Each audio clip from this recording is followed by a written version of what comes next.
I really had just had to start from ground zero and make a name for myself out here. And when I went to all these auditions, and in the room, there were other guys like me who were Asian, and I thought I was in the right place, but then again, I felt very out of place because they were much more American than me. They were more built, they had deeper voices, they had facial hair. So I was like, this K-pop magic doesn't work here.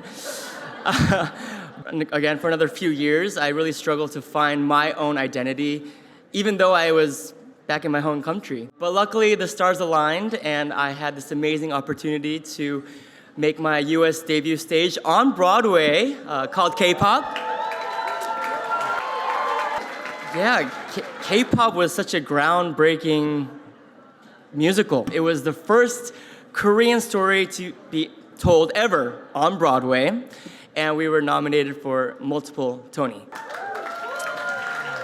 But unfortunately, it didn't go the way we planned, but that didn't stop me from pursuing my dreams out here in the US, and it led me to many more opportunities. It opened doors for me in ways I could have never imagined, and that led to another project that I took part in called K-pop Demon Hunters.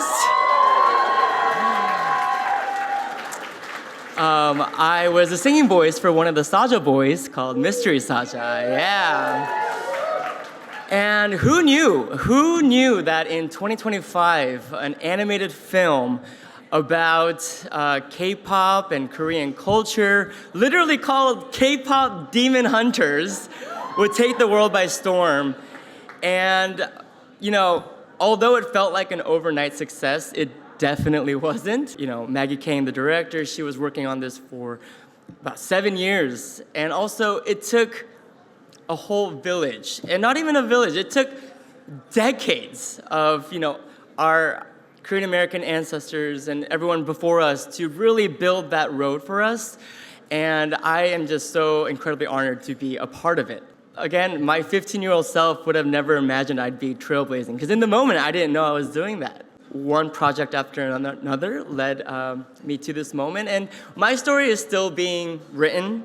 I still have so much more that I want to accomplish. Just seeing so many of you guys in this room inspires me so much, and I just want to continue to uplift our voices and pave the way for more generations to come who are just like me when I was 15-year-old, just being a little kid with big dreams.